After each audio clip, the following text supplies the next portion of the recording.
is a hybrid building. And the definition of hybrid is something of mixed origin. So Phoenix Library has hybrid structural systems, hybrid servicing systems, and hybrid enclosure systems. So it is an ideal vehicle for summarizing the topics we have covered during the second half of this semester. Concrete and steel structural systems, passive and sustainable servicing strategies for large buildings, and metal and glass enclosure systems. It is an excellent example of integrated design, a building in which the structure and services concepts work together with the architectural concept, a building in which the technical considerations are closely related to the expression of an idea. And in terms of sustainability, it is interesting to note that this building was completed nearly 10 years before the LEED ratings were introduced. But it was so well designed in terms of its environmental considerations that it was retroactively rated LEED Platinum. So this building was completed in 1993 by the architect Will Bruder and engineers for both structure and services, Arup. The program for the building is to be the central library for the city of Phoenix. And so it is important to note that this is a building that has been built with taxpayers' money. And I mention this because you often hear people say, in the US in particular, that it is only possible to do good architecture for private clients with deep pockets. Buildings for public clients, like governments and schools, are often viewed as the lowest common denominator architecturally. But the Phoenix Library, in my view, is one of the finest public buildings to have been built in the US in recent years. And this accomplishment is even more impressive knowing that the client is a public client and that the building was funded by the taxpayers of the city. The architect was named Will Bruder, and he is based in Phoenix. And this was his first major public building. He'd previously done a series of private houses. And then from day one, he was working with Arup engineers who were advising on structure and services. So an initial and fundamental question arises about resilience or sustainability and the desert. Should we even be building cities in the desert? Regardless of what we think the right answer to this question is, we have to accept the fact that Phoenix is there, and it is one of the fastest growing cities in the United States. So we want to examine how the design team made this building as sustainable as possible in a desert climate. This Phoenix is a low density city. It is, by and large, 1 or 2 stories, very low density, very dispersed city. And you can see even the photograph showing the city center here has a few tallish buildings, but nothing of any significance. The most striking elements in Phoenix are the mountains, which are in the city itself. So this photograph was obviously taken from one of those mountains. It's not at the edge of the city, it's completely surrounded by city. And this occurs multiple times throughout Phoenix. If we look at the broader landscape, we can see that is a context of flatlands and mesas or mountains. So mesa is a Spanish word for table, and a mesa is a flat-topped mountain.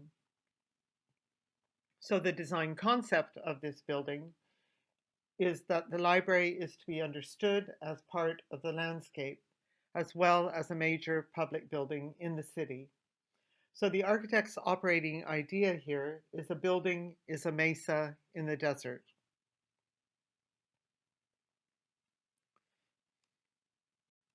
The program, therefore, is stacked vertically. The architect could have designed a 1 or 2-story building, but chose to instead stack the program vertically in a large cubic mass.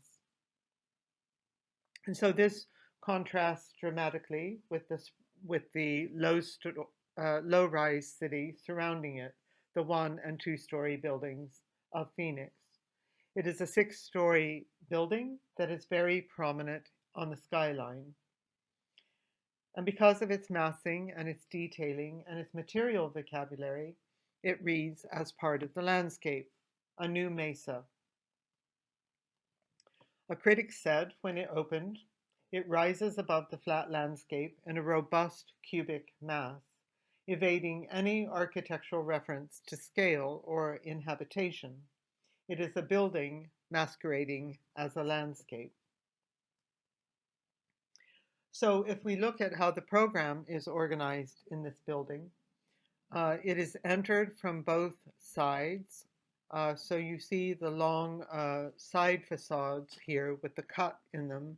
The cut marks the entrance, and there is one on the other side as well. At ground level of the building are public meeting rooms, a public auditorium, and the information and reference services for the library.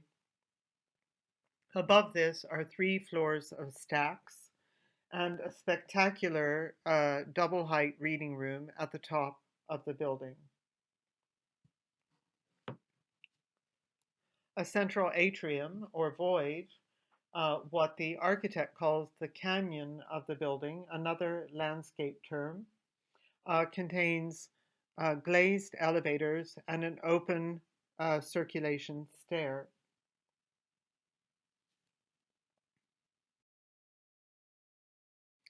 And so here we are standing at the edge of that central void, looking at the glass elevators.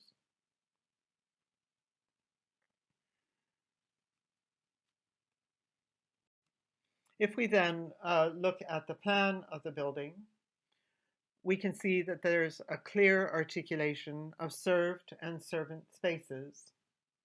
All the servant elements are pulled out of the plan into what the architect calls the 2 saddlebags of the building on the east and west facades. So in this plan drawing, north is at the top of the drawing. The saddlebags are on the east and west. And these contain all of the servant spaces of the building, the toilet rooms, mechanical plant rooms, and the escape stairs. So there is 1 escape stair at each corner of the plan, and these are different from the open stair in the central atrium. Pulling all of the servant spaces out of the plan means that the central served space, where the library stacks and reading rooms are located, is basically clear of interference. The only fixed elements in this zone, in what we might call the body of the building, are the central atrium and the columns, which you see here.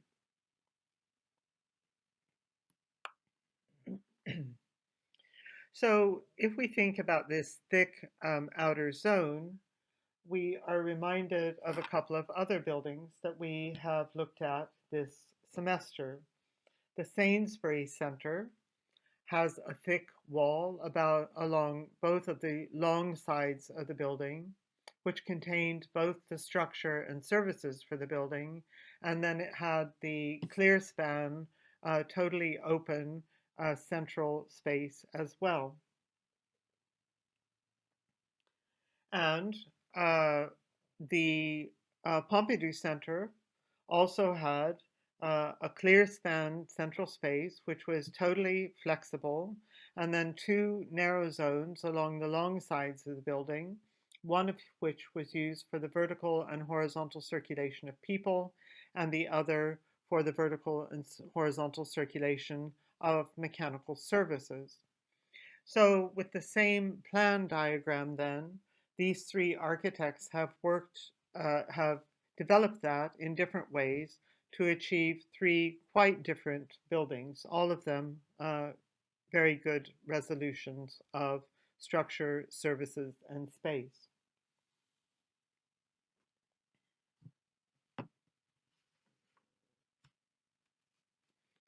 So in this image then we see the plan now with the book stacks and the study spaces inserted in that central body of the building. The only difference then between, well, not the only difference, but one key difference then between the Phoenix Library and both Pompidou and Sainsbury is that the central body of the building is not a clear span space. You can see that there are columns, and these columns occur on a regular grid. And this is because the loads of the library are very heavy, and there is absolutely no reason to have a clear span central space. So the building has three different structural systems, which are there is a steel frame for the saddlebags or the servant spaces. There is a precast concrete structure for the body of the building. And there is a hybrid precast concrete and steel structure for the top floor reading room.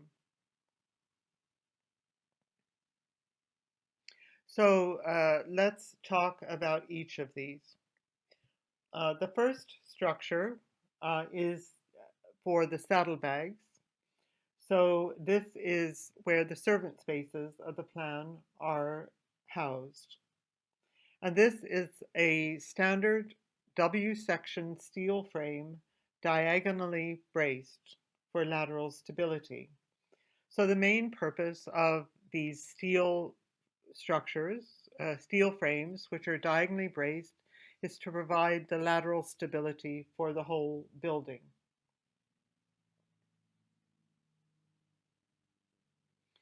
The second structural system, which is for the body of the central body of the building, uh, deals principally then with gravity loads because it doesn't have to do any lateral bracing. And this is a precast concrete structure, which is derived from a very standard system typically used for parking garages. So Arizona has a very sophisticated precast industry, so the architects wanted to take advantage of this. And they're using a structural system that is designed to be very economic and to take very heavy loads for the parking garages, and they are adapting that for the library. It is a system that relies on repetition and standardization for its economy. So if we go through then the precast components, you can see the columns in the plan, and these are circular columns, precast concrete, with and they are at 32 foot on center, so it's a 32-foot square grid. And so then you see them here in the plan. At the top of each column is and part of the column is a shaped element, which we will call a corbel, C-O-R-B-E-L. And this is shaped to provide seating or bearing for the precast concrete girders. And the precast concrete girders are rectangular in section, and they are 2 feet wide and 3 feet deep. And they run only in the north-south direction. So you can see that in the photograph, they're only going in one direction, and you also see it in the axonometric drawing. The floors then are precast double T's that sit on top of these girders that span from girder to girder. And so these are 2 feet deep by 8 feet wide, and they span 32 feet.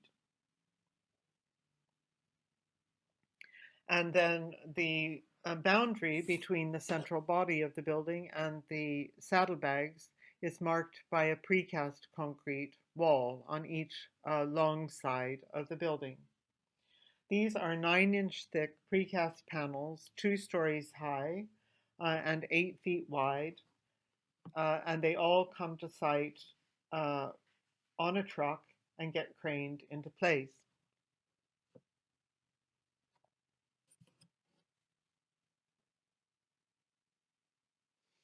So the substructure of this building is also a hybrid of different foundation types. So if we look at the plan, and you also can see this in the AXO, under each column is a cylinder of concrete, which is about 4 feet in diameter, and this is called a caisson, C-A-I-S-S-O-N. And this is basically a pad footing, a point foundation under each column. And then underneath the precast concrete walls along the long sides of the central body and underneath the outer edge of the saddlebags are site cast concrete strip foundations. So the foundations under the columns, the caissons under the columns, and the strip foundations under the long walls, and the site cast concrete slab on grade at ground level are the only wet construction in this project. Everything else, the steel frame for the saddlebags and the precast elements for the body of the building, and the hybrid structure of steel and concrete on the reading room floor are all totally prefabricated and brought to site and assembled dry. So the result of this is that the construction process on site can proceed very quickly. The construction sequence for the building is built from the outside in. So the saddlebag structures are erected first on site from foundation to roof. So we have 6-story high steel frames diagonally braced. Those are the first thing that is built, and nothing else is on site. And then the precast structure gets assembled between these 2 walls. So the lateral restraint is built first, and then the central body of the building is built second.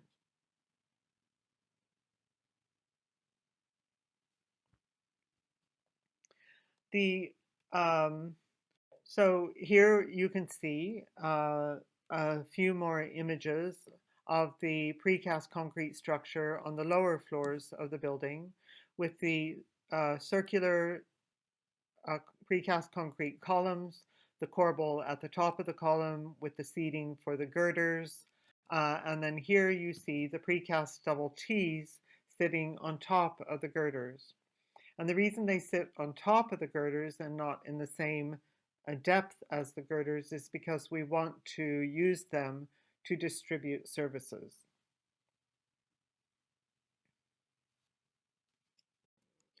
The third structure of the building is a hybrid structure on the top floor of the building for the double height reading room.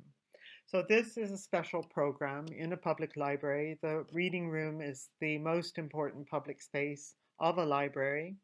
So it is distinguished by being double height, and it has a special structure.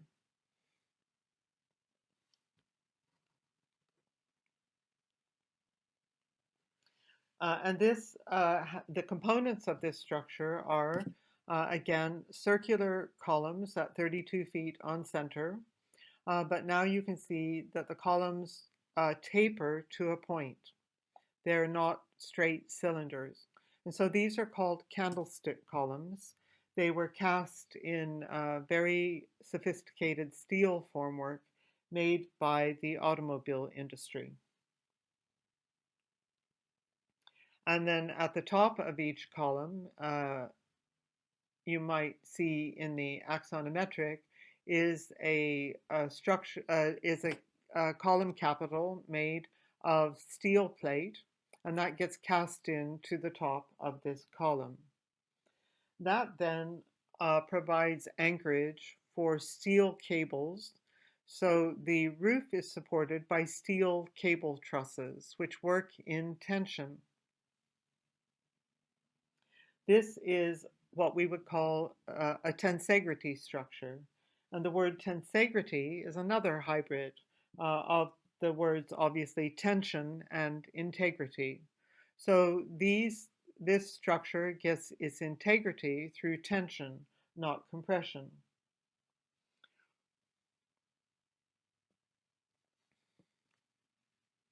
And the cable trusses now do not run north and south. They run at 45-degree angles diagonally across the central body of the building. And you can see each cable truss has two cables, top and bottom cable, and these are held apart by steel compression struts. So that's what makes the cable truss. The compression struts never touch each other. They never touch the columns. They are held in space by the cables. So here we can see what this looks like in the flesh. You see the precast concrete candlestick columns that taper at the top. You see the steel plate capital that provides the anchorage now for these cable trusses. So a tension cable, top and bottom, held apart by the compression strut.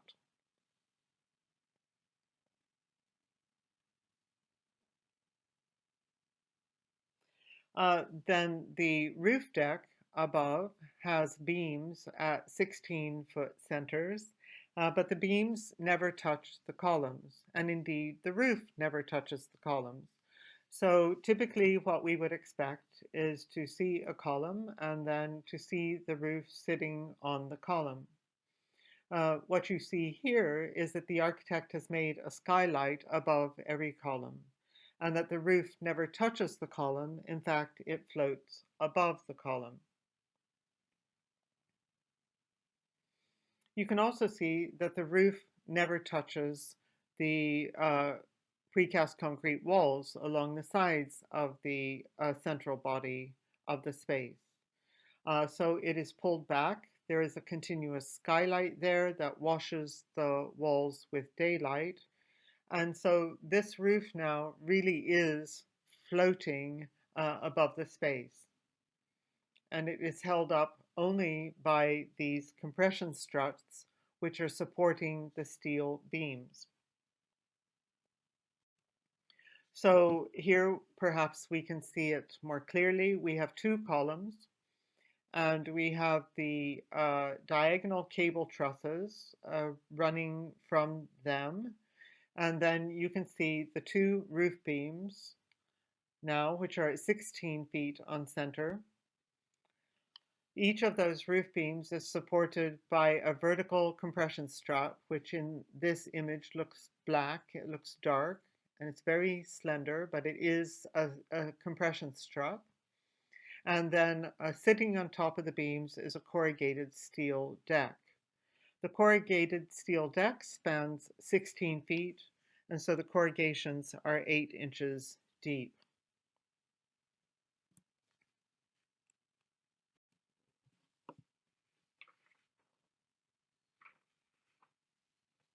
So again, every effort here has been made in the detailing of the roof to emphasize lightness.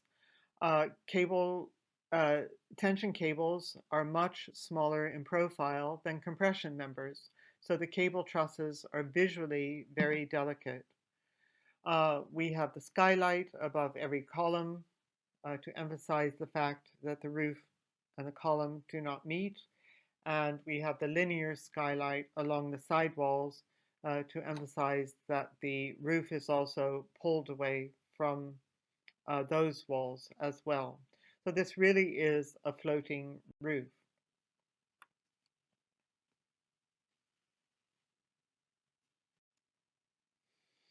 And the glazing for the skylights is designed in such a way, uh, it's tinted, and then there's a kind of clear circle on the skylights so that on the 21st of June, on the summer solstice at noon, the sun will come through and illuminate the steel plates at the top of each candlestick column like, um, like a lit candle.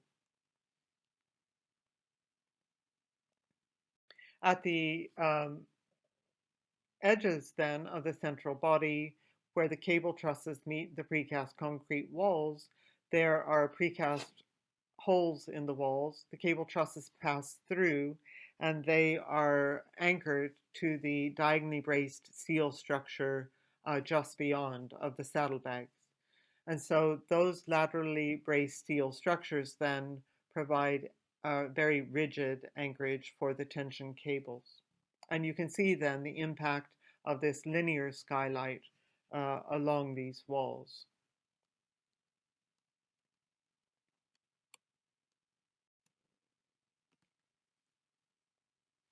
So then the roof buildup on top of the corrugated steel deck is rigid insulation, a waterproof membrane, and then there are concrete pavers which provide paths for maintenance workers. But basically, we have the deck, rigid insulation, and a waterproof membrane. So this is a warm roof assembly.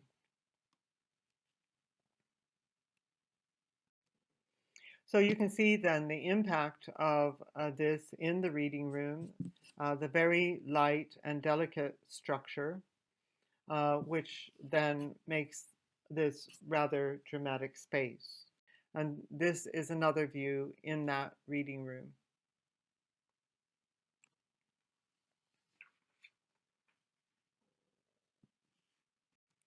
So then we need to talk about the servicing systems for the building.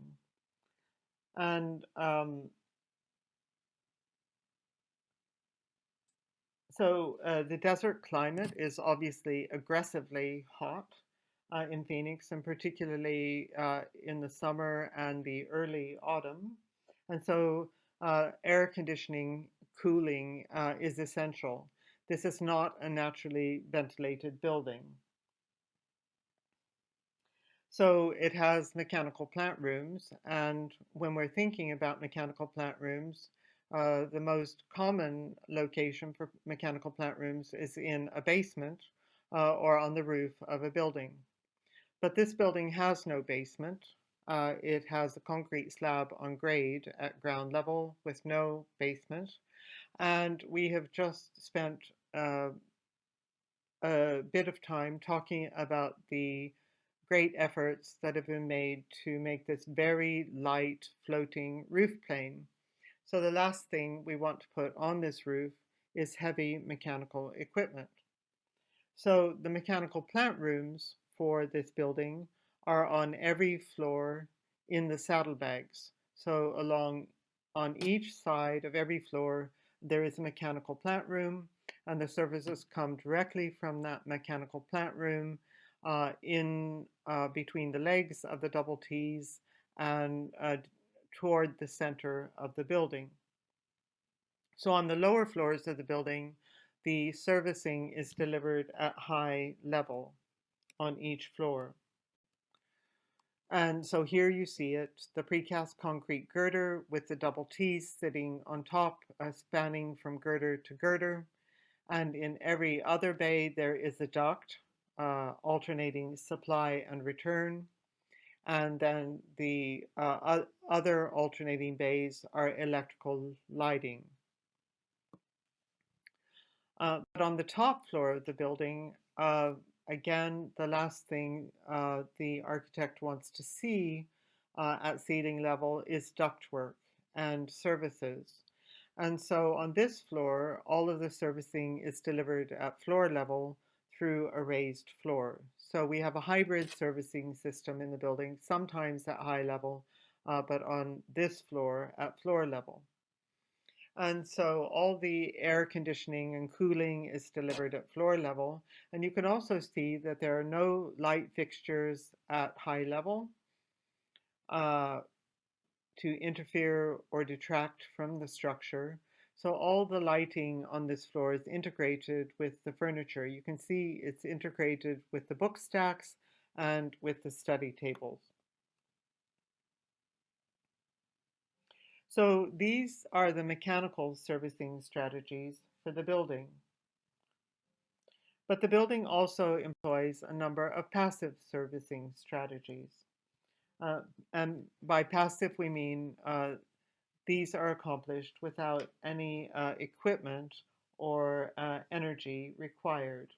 And the passive moves are intended to reduce the mechanical cooling loads for the building.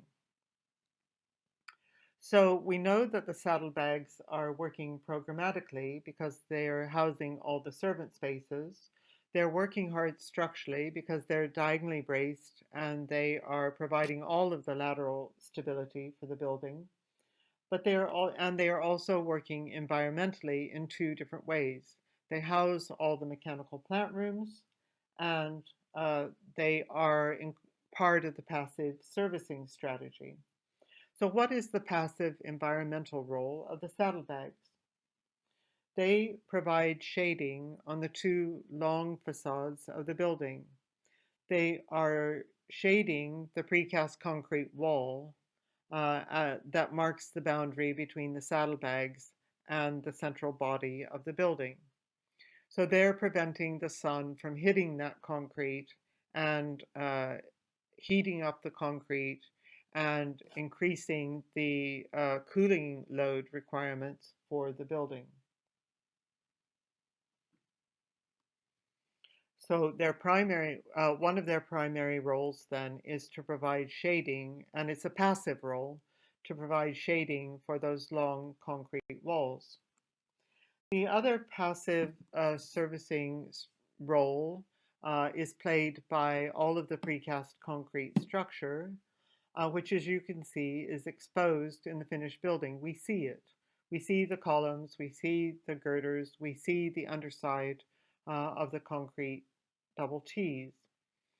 And in fact, the concrete double T's increase the area of exposed concrete dramatically because they're not just flat slabs. And we're using these for their thermal mass. And so when the building is air conditioned, they're going to absorb that cool, and then they're going to re-radiate it into the space to reduce the cooling loads of the building. So now that we understand this, we can talk about the building envelope, the cladding and enclosure systems.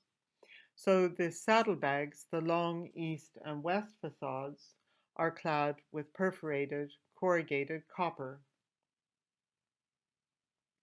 In some places, this is just a perforated copper screen, and in other places, it is a copper screen with a solid backup wall.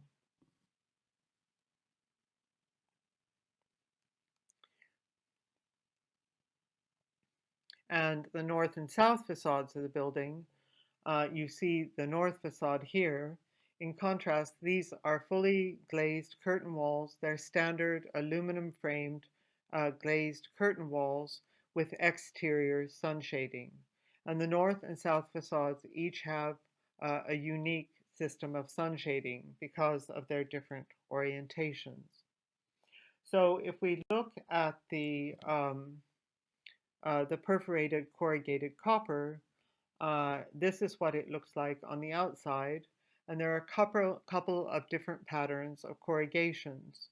So the finer pattern that you see at the top of the photograph is used to mark the reading room at the top of the building and the public level at the ground level. And then the more pronounced corrugations mark the three levels of stacks between. And so in the exterior facade of the building then, the architect makes it clear about the base, middle, and top of the building. So this is what it looks like from the outside. And if we are inside, so here we are inside the toilet room, and there's a window looking out through the perforated corrugated copper facade over the city. And then elsewhere in the toilet room, there's a solid backup wall behind this perforated copper facade. In other places, like the mechanical plant room that you see on the right, it's just the perforated copper with no solid backup wall. You see the mechanical equipment sitting in this area, and the air that it needs can come directly through the perforated copper to the fan units. And so this is a very direct connection between air supply and fan units. You can also see in the left-hand image one of the escape stairs.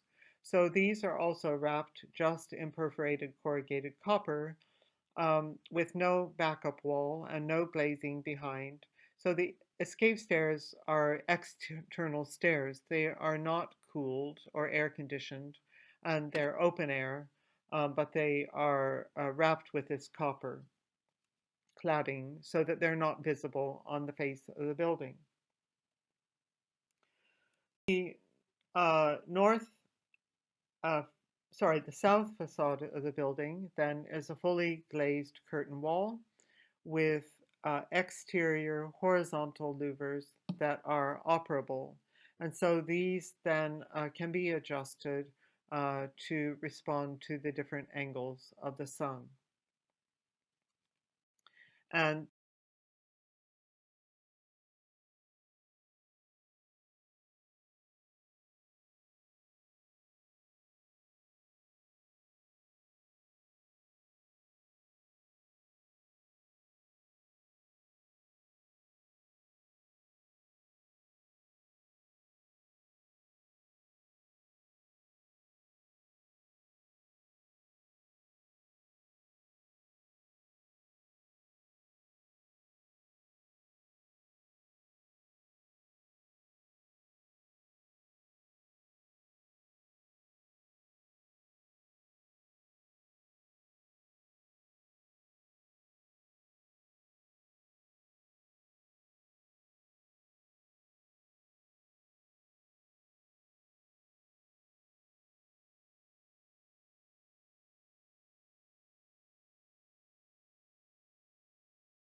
north facade is the same fully glazed curtain wall, but now it has vertical shade sails.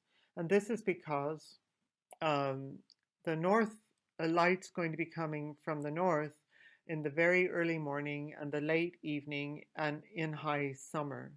So it's going to be coming at a very low angle, and the vertical fins here are much more effective at blocking that light.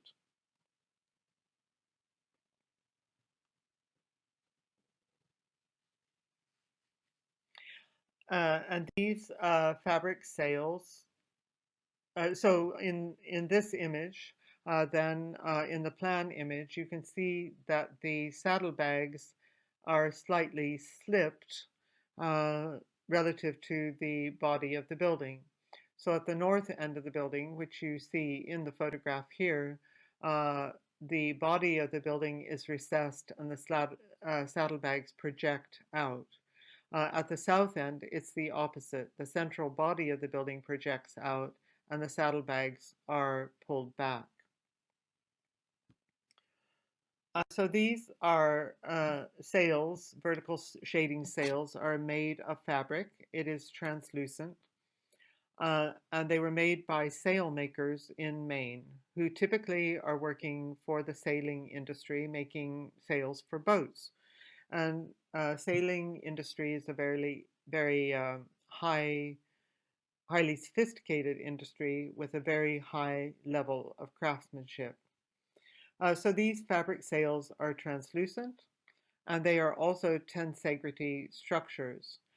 So they have compression struts, which project out from the face of the building.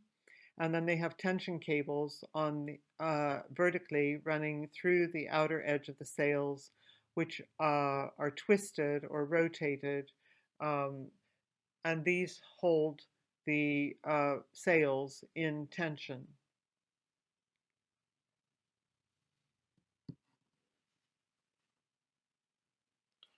So, and then the fourth cladding system for the building, it marks the entrances.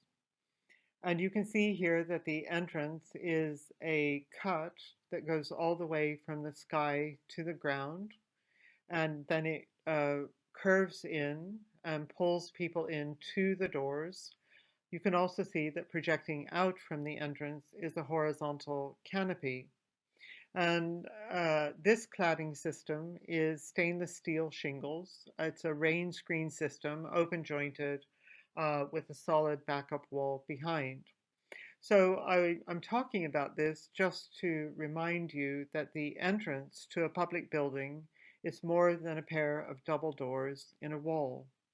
This entrance is marked at the scale of the larger landscape, uh, which then pulls you into those double doors. In this image, you can also see the impact of the different corrugations in the copper cladding, with the rather smoother corrugations both at ground level and at the top at the reading room level, and the more pronounced corrugations of the middle of the building. So we have a base, middle, and top, which is determined the most public programs of the library are in the base at the ground level, and the public reading room is at the top of the building, and then the middle is defined by the three standard floors of stacks and the pronounced corrugations of the copper cladding.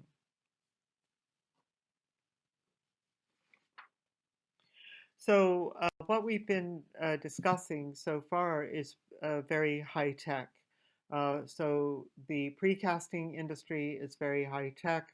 The tensegrity roof structure is a very sophisticated structural solution. The sun shading is made by very highly skilled contractors, and so on. But there are also some low-tech aspects to this building which are very effective.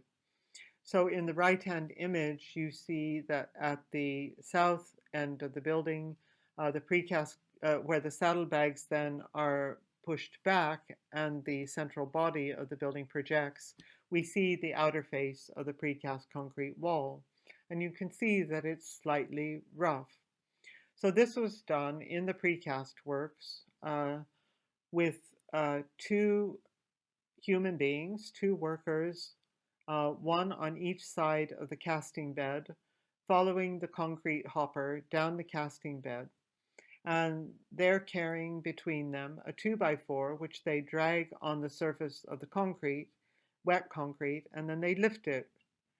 And it's not a regular spacing, and it's not always exactly parallel, but it makes these rough ridges on the surface of the concrete. And so in this particular building, this might be called then the human imprint. At the north end of the building, you can see then where the saddlebags project out and the central body of the building is pushed back. And here we're seeing the interface of the precast concrete walls.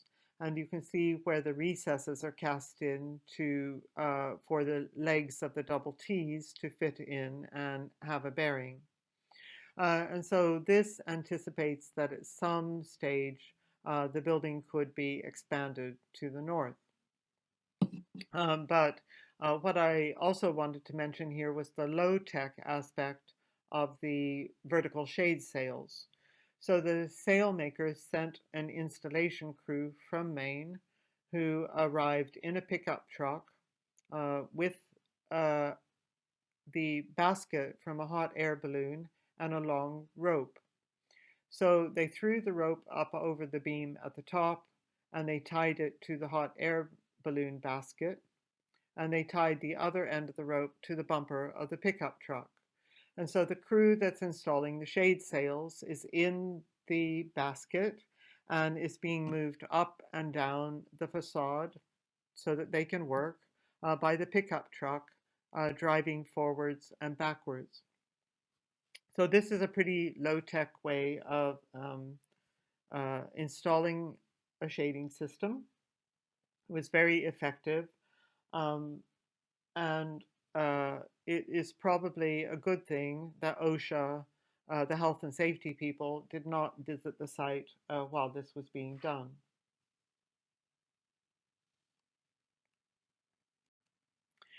So the Phoenix Library is a response to its particular context. It is located in a city in the desert. It is shaped by the landscape. It is related to the history of the place, and it responds to the particular climate.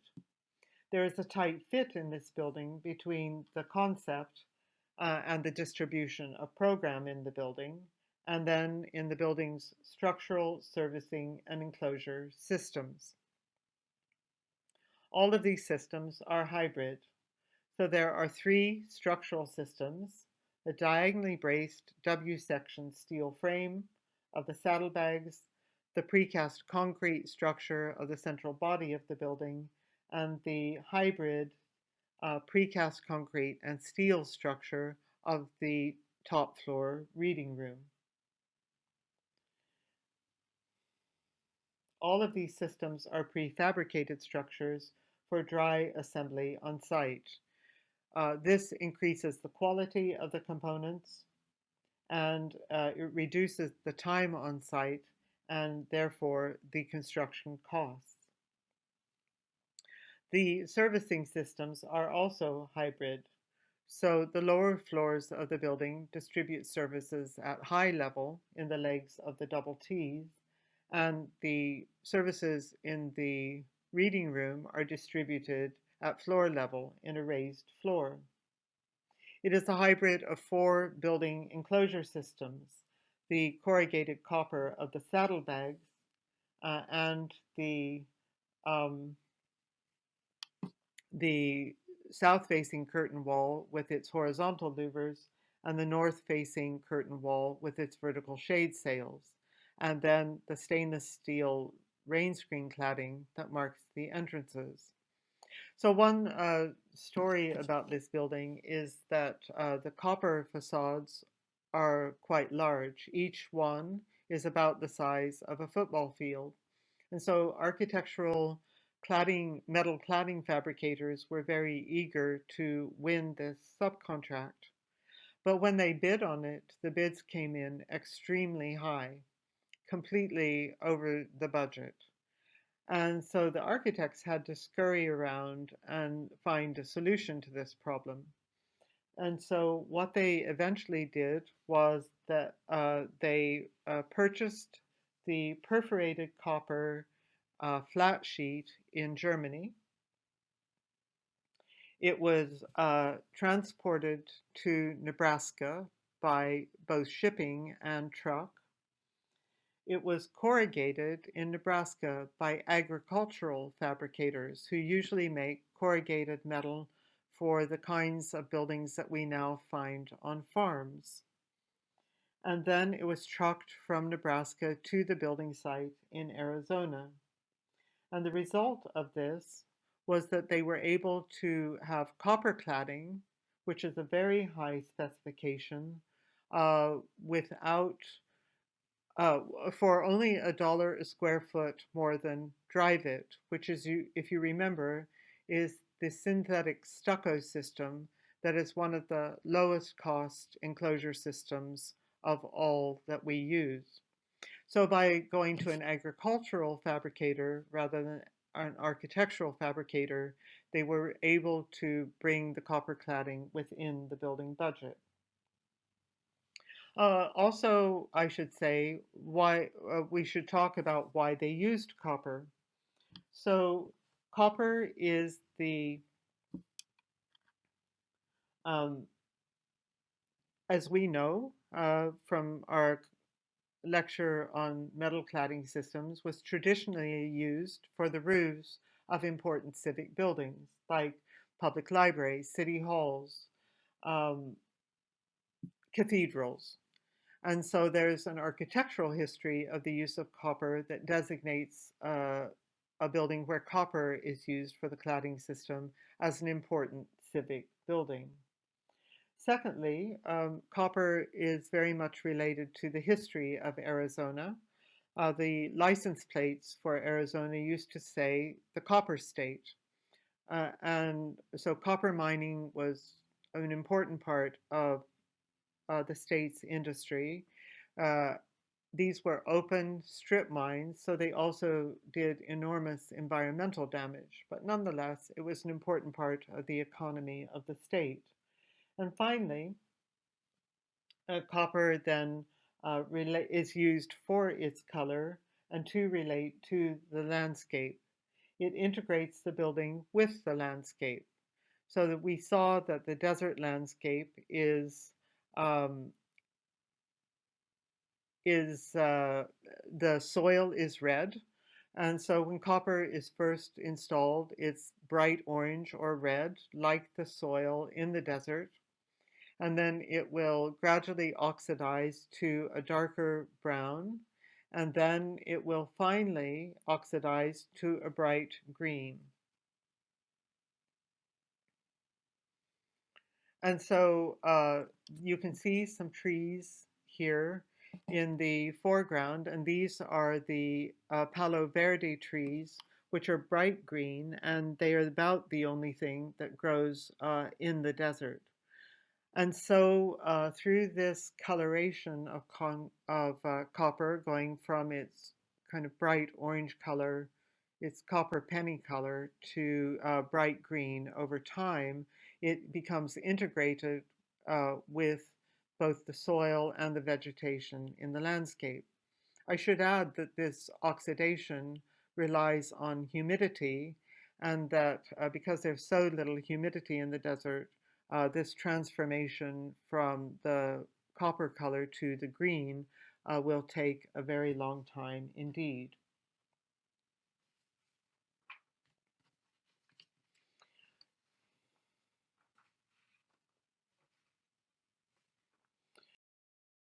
So you can see then how all of the building systems, the programmatic system, the spatial system, the structure system, servicing, enclosure systems are all integrated to support these ideas. And you can also see how the building is designed to fit both within its natural and historical context. So Phoenix Library is a thoughtful building, both technically and aesthetically. It's a building in which the structure, the services, and the enclosure systems are tightly integrated with an architectural concept. The performance is building performance here is integrated with aesthetics. It is as sustainable as possible in this desert climate. And the design team also carefully thought through the construction process of the building. Most importantly, it is a public building of a very high quality, which carries the message that good architecture is for everyone and not just for a wealthy elite, and that good architecture can have a very positive impact on our public life as citizens. So this library has been very successful. It is very heavily used. And this comment about enhancing our public life as citizens is perhaps an appropriate way to end the semester at a time in which our public life has been very much curtailed. So, on an optimistic note, I look forward to seeing you in fall in the senior studios. I wish you well for the summer and to have a good summer holiday. So, thank you very much. That is the end of this lecture.